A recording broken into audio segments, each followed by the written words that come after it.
आज हम आपको दिखाएंगे कैसे अमृतसर क्रूसेट में प्रभु यीशु मसीह के दास के प्रचार को सुनकर मसीह विरोधियों पर पवित्र आत्मा उतर गया। उस सामर्थ्य प्रचार को सुनने से पहले यीशु मसीह का वचन कहता है कि परमेश्वर तो आत्मा है, जहाँ कहीं परमेश्वर का आत्मा है वह स्वतंत्रता है। जब उस प्रचार को सुनोगे तो प्रभु यीशु मसीह आपसे बातें करेंगे, इसलिए आप उस प्रचार को पूरा जरूर सुने। आप उस प्रचार को सुन सकते हैं। मेरा राज वहां का है। अगर मेरा राज यहां का होता तो जब मीटिंगों को रोका जाता तो मेरे लोग लड़ते। अगर मेरा राज यहां का होता तो जब यीशु मसीह के नाम को लोग धब्बा देने की कोशिश करते हैं तो उनके लोग लड़ते। इसलिए मैं कहता हूं विरोधियों को जो बोलते हैं कि पंजाब में कन्वर्जन चल रहा है, उनको कुछ कहने की जरूरत नहीं, क्योंकि मैं भी उन्हीं विरोधियों में से एक था। मेरे दादाजी इनकम टैक्स के ऑफिसर थे। जब उनको कैंसर हुआ, बोन का, हड्डियों का कैंसर हुआ, जब जलंधर के बड़े बड़े डॉक्टर्स के पास वो गए और किसी ने बताया कि एक सिस्टर यहां पे हैं, क्रिश्चियन सिस्टर, जब वो प्रार्थना करेगी तुम्हारे दादाजी ठीक हो जाएंगे। लेकिन मुझसे नहीं बात हुई, मेरे मम्मी पापा से होती थी। तो वो जब प्रार्थना कराने के लिए उनके घर में जाते थे और जब वो सिस्टर मेरे घर में आती थी तो मैं बोलता था कि हम हिंदू सिखों में से हैं, मैं खत्री परिवार से हूं, अगर ये दोबारा क्रिश्चियन लोग हमारे घर में आए तो मैं इनको गालियां निकालूंगा, इनको मारूंगा, इनको पीटूंगा, क्योंकि ये अंग्रेज लोग अपना धर्म यहां पे छोड़ गए। इसलिए मैं कहता हूं कि विरोधियों का विरोध मत करो। अगर मेरा भी विरोध करते क्रिश्चियन लोग तो मैं आज यहां पे ना होता। जब मेरा विरोध हुआ वो मेरे घर में वापस नहीं आए। मुझे मेंटली अपसेट के अटैक होने शुरू हुए। सुसाइड करने की तरफ जब मैं चल पड़ा, सब जगह जाके देखा, न्यूरोलॉजिस्ट के पास, दिमाग के डॉक्टर्स के पास। मैं खुद पढ़ा लिखा इंजीनियर था, मेरी फैमिली में बहुत सारे डॉक्टर हैं, कहीं भी इलाज जब नहीं हुआ। जिस दिन सुसाइड करना था, ओवरडोज लेके, भांग खा के, बहुत सारे नशे में करने लगा था, उस दिन एक हिंदू व्यक्ति जो उस चर्च का मेंबर था, उस बहन ने कहा, परमेश्वर का आत्मा मुझसे कह रहा है उस घर में दोबारा जाओ। मेरे पापा का नाम जीवन है, तो कहते जीवन के घर में जाओ, और उस घर में प्रभु मुझे कह रहा है कि वहां कोई रूह है जो प्रभु उसे बचाना चाहता है। वो बोला, परिवार बोला, कहते नहीं जी उस घर में हम नहीं जाएंगे, वहां उनका लड़का है एक बड़ा कट्टर हिंदू टाइप का, वो नहीं मानता, वो कहता अगर आए तो हम गालियां निकालेंगे, हम नहीं जाना चाहते।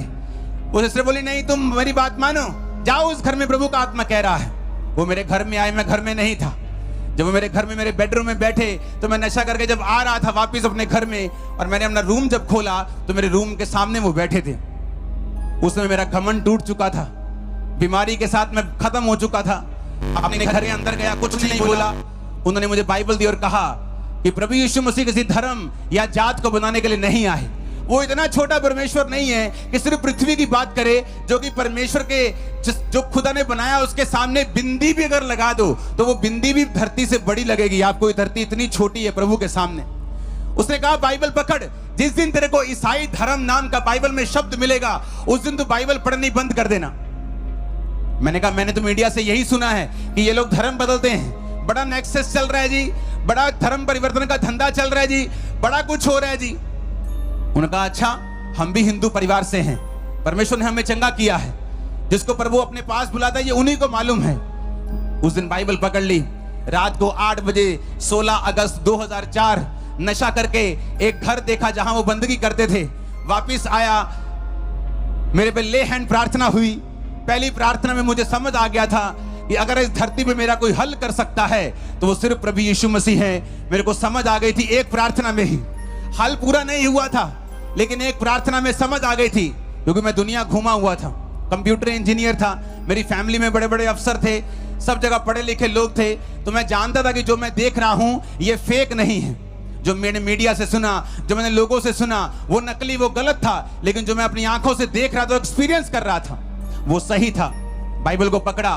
उस टाइम पे ब्रॉडबैंड इंटरनेट होते थे, आज की तरह इंटरनेट आम नहीं था, किसी किसी घर में होता था। कंप्यूटर आम नहीं था, किसी किसी घर में डेस्कटॉप कंप्यूटर होते थे। तो मैंने अपने कंप्यूटर पे इंटरनेट ऑन किया, यीशु मसीह के बारे में सर्च करनी शुरू की, क्या ये फेक है, क्या ये पैसा देके धर्म बदलते हैं। आज लोग बोलते हैं जी बड़ा पैसा मिलता है जी, मैं सबके सामने बोलने के तैयार हूं, मुझे पैसा चाहिए। है कोई बंदा पैसा देता जो क्रिश्चियन बनने के? बहुत सारे लोग तैयार है मेरे पैसा लेने के लिए, एक भी नहीं। वो पास्टर जिनके तक नहीं जिनके पास होता, फिर भी वो सब कुछ छोड़ के आपको यीशु का वचन सुनाते हैं, अगर उनके पास आपको कन्वर्ट करने के लिए पैसा होता तो पहले वो स्कूटर लेते, अपना घर लेते, अपने बच्चों को सरकारी स्कूलों में नहीं डालते। वो मरते हैं, खपते हैं जीसस क्राइस्ट का प्रचार करने के लिए, आपको उद्धार की कथा सुनाने के लिए, ये बताने के लिए कि प्रभु यीशु मसीह किसी धर्म या जात को बनाने के लिए नहीं आया, वो आपको बचाने के लिए आया। अगर आप जीसस के पास आएंगे, आप कोई भी धर्म के क्यों ना हो, कोई भी जाति के क्यों ना हो। मैं अन्य जातियों में से था, इसलिए मैं विरोध नहीं करता जो लोग विरोध करते हैं। मुझे मालूम है अगर आज मैं उनका विरोध करूंगा, बड़ी आसानी से इंडियन लॉ के मुताबिक उनको जेल हो सकती है क्रिश्चियनिटी का विरोध करने के कारण। लेकिन मैं ये सोचता हूं कि अगर मैं भी विरोधी होता और कोई मुझे जेल में भेज देता तो आज मैं कभी प्रचारक न बन पाता, यीशु मसीह की कृपा का स्वाद कभी ना चख पाता। मुझे उन्होंने सहा है, इसलिए मैं आज यहां पे हूं। आप उन लोगों को सहेंगे, उनके लिए प्रार्थना करेंगे तो वो लोग आज जहां मैं हूं कल को वो वहां खड़े होंगे, जहां आप है कल को वो वहां बैठे होंगे। आमीन। मेरे को ऊंचे वाला चाहिए चर्च। कोई मायने नहीं करता चाहे मैं एक अन्य जाति से आया, कोई मायने नहीं करता चाहे वो बहन जिसने गवाही दी वो क्रिश्चियन में से आई। लेकिन जब दोनों प्रभु से दूर थे तो दोनों दुखी थे। दोनों प्रभु के नजदीक हुए तो दोनों की शर्मिंदगी को परमेश्वर ने खत्म कर दिया। बाइबल कहती है जब हम यीशु के क्रूस को देखते हैं, आपने स्कूलों के बाहर, कॉलेजेस के बाहर क्रूस लगा देखा होगा।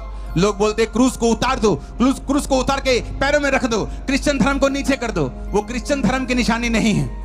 बाइबल कहती है क्रूस यीशु मसीह ने इसलिए उठाया था कि उस जमाने की सबसे बड़ी शर्मिंदगी वाली मौत क्रूस की मौत थी।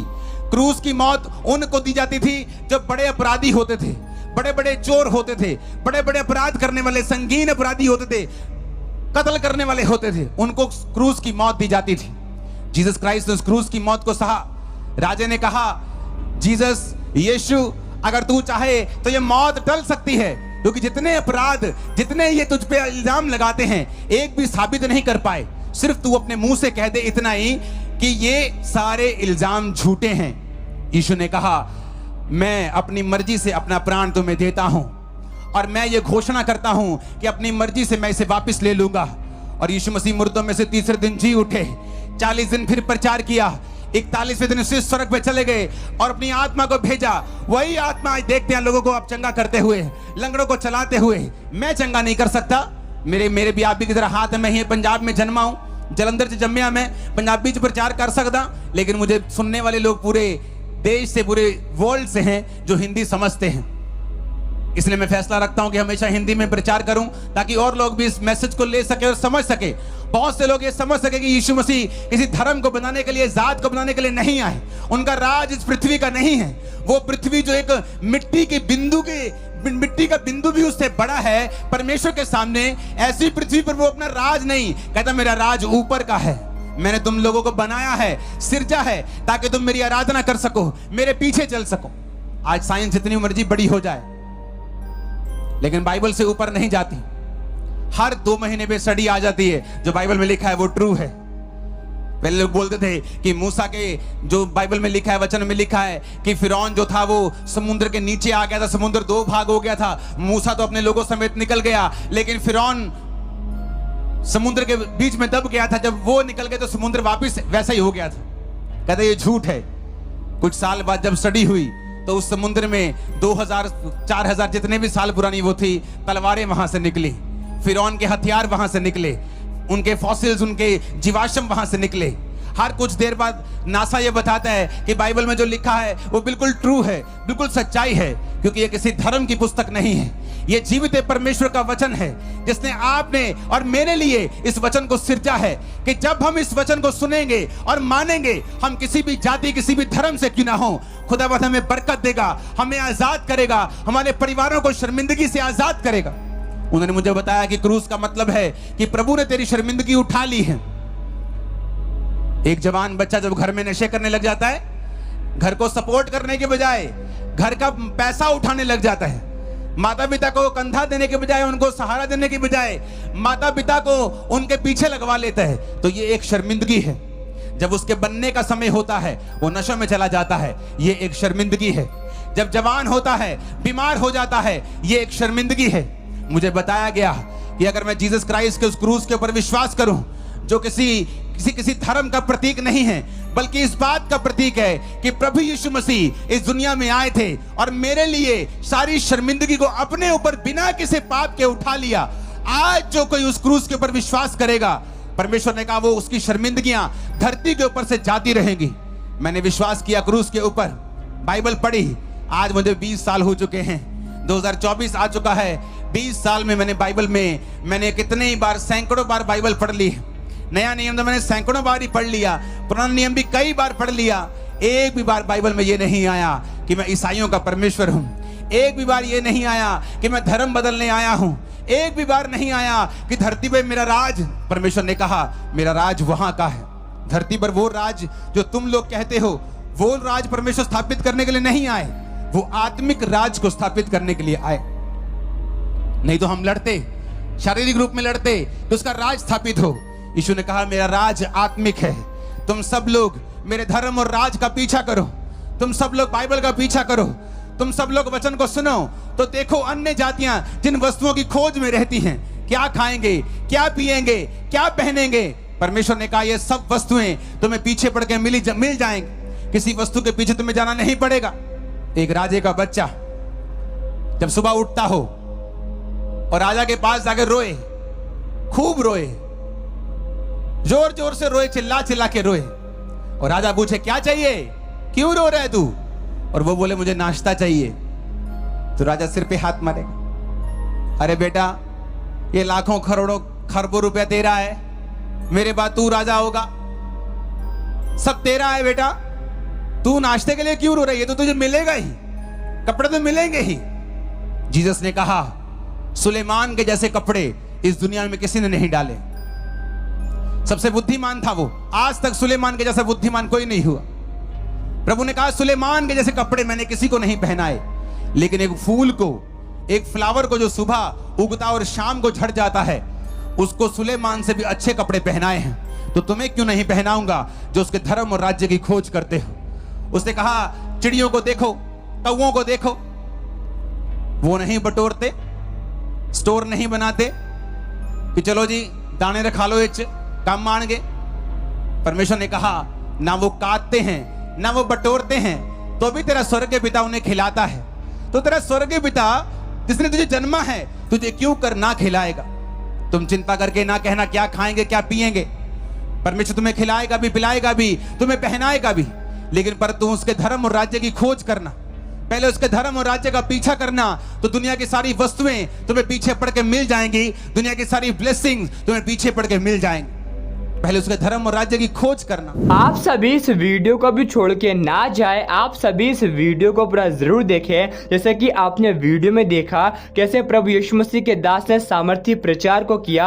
आपको ये प्रचार कैसा लगा आप हमें कमेंट में जरूर बताएं। और यीशु मसीह का वचन कहता है सत्य को तुम जानोगे और सत्य तुम्हें स्वतंत्र करेगा। आज बहुत सारे लोग हैं जो कि सत्य को नहीं जानते, जो कि हमारा प्रभु यीशु मसीह है, इसलिए अंधकार में पड़े हुए हैं। यीशु मसीह का वचन कहता है यूहन्ना 10:10 में कि चोर और किसी काम के लिए नहीं, लेकिन चोरी करने, घात करने और नष्ट करने के लिए आया है। लेकिन हमारा प्रभु यीशु मसीह इस संसार में इसलिए आया है ताकि हम अनंत जीवन को और बहुतायत के जीवन को प्राप्त करें। आज बहुत सारे लोग कहते हैं कि ईसाई लोग पैसा देकर धर्म को परिवर्तन करवाते हैं। जैसे कि आपने परमेश्वर के दास के मुंह से सुना, हमें दो पैसा, हम धर्म परिवर्तन करवाने के लिए तैयार हैं। आपको हम बताना चाहते हैं ये सभी झूठे आरोप ईसाई लोगों पर लगाए जाते हैं, लेकिन यीशु मसीह का वचन कहता है सत्य के द्वारा हम जीवंत हुए हैं। और यीशु मसीह का वचन कहता है यूहन्ना 3:16 में कि परमेश्वर ने जगत से ऐसा प्रेम रखा कि अपना एकलौता पुत्र दे दिया ताकि जो कोई उस पर विश्वास करे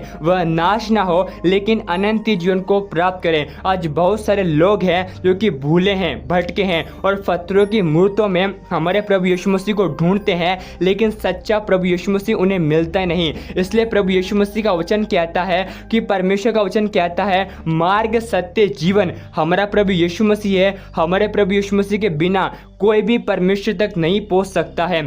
आज बहुत सारे लोग हैं जो कि यीशु मसीह का विरोध करते हैं। वो यीशु मसीह का विरोध इसलिए करते हैं क्योंकि वो सत्य को नहीं जानते। और यीशु मसीह का वचन कहता है, इन विरोधियों की आंखें शैतान ने अंधी कर दी है ताकि सत्य जो कि हमारा प्रभु यीशु मसीह है उसे ना पहचान पाए। आपको हम बताना चाहते हैं, जैसे कि प्रभु यीशु मसीह के दास ने कहा कि आप ईसाई विरोधियों का विरोध ना करें, लेकिन आप मसीह विरोधियों के लिए प्रार्थना करें, क्योंकि यीशु मसीह की सबसे बड़ी आज्ञा है कि हम सताने वालों को आशीष दो, तुमसे बेर करते हैं उनका भला करो। जो हम ईसाई विरोधियों के लिए प्रार्थना करेंगे, जैसा कि आपने वीडियो में देखा होगा कि प्रभु यीशु मसीह के दास ने कहा कि मैं भी एक समय यीशु मसीह का विरोध करने वाला था। अगर मसीह लोग मुझ पे हालेलुया एक्शन लेते तो मैं आज यहाँ पर नहीं होता। उसी प्रकार आप विश्वास कीजिए कि जितने भी मसीह विरोधी हैं जो कि आज यीशु मसीह का विरोध करते हैं, आने वाले दिनों में वो यीशु मसीह का प्रचार करेंगे, वो भी यीशु मसीह को अपना उद्धार करता स्वीकार करेंगे। क्योंकि यीशु मसीह का वचन कहता है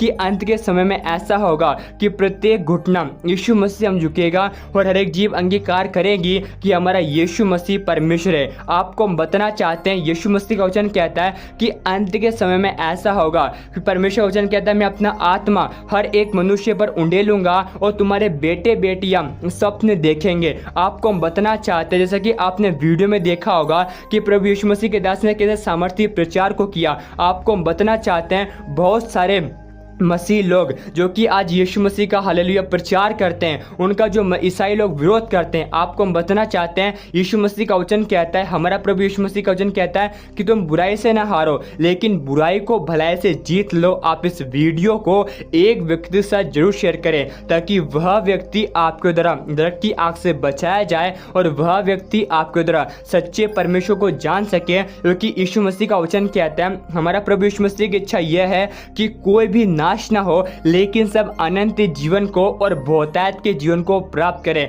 ऐसा हमारा विश्वास है कि आपने इस वीडियो को एक व्यक्ति से शेयर कर दिया है। आप इस वीडियो को एक लाइक कर दें ताकि YouTube हमारे इस वीडियो को लोगों तक रिकमेंड कर सके और यीशु मसीह का प्रचार लोगों तक पहुंच सके। क्योंकि यीशु मसीह का वचन कहता है, तुम जाओ और सारे जगत के लोगों को यीशु मसीह के बारे में बताओ और पिता पुत्र पवित्र आत्मा के नाम से उन्हें बपतिस्मा दो और देखो जगत के अंत तक सदैव मैं तुम्हारे साथ रहूंगा। आपको हम बताना चाहते हैं, आज बहुत सारे लोग हैं जो कि सच्चे परमेश्वर को ढूंढ रहे हैं, इसलिए आपसे हम हम्बली रिक्वेस्ट करते हैं कि आप यीशु मसीह का प्रचार करने में कतराए ना। आप यीशु मसीह का प्रचार करें खुल के, क्योंकि यीशु मसीह का वचन कहता है, हमारा प्रभु यीशु मसीह जल्द ही आने वाला है और प्रभु यीशु मसीह ये नहीं चाहता कि कोई भी नाश ना हो लेकिन सब अनंत जीवन को प्राप्त करें। हमारा विश्वास है कि आपने हमारे इस यूट्यूब चैनल को सब्सक्राइब कर लिया है, क्योंकि प्रभु यीशु मसीह का वचन कहता है कि तुम एक दूसरे की सहायता और मदद करो। प्रभु यीशु मसीह आप सभी को बहुत आशीष दे।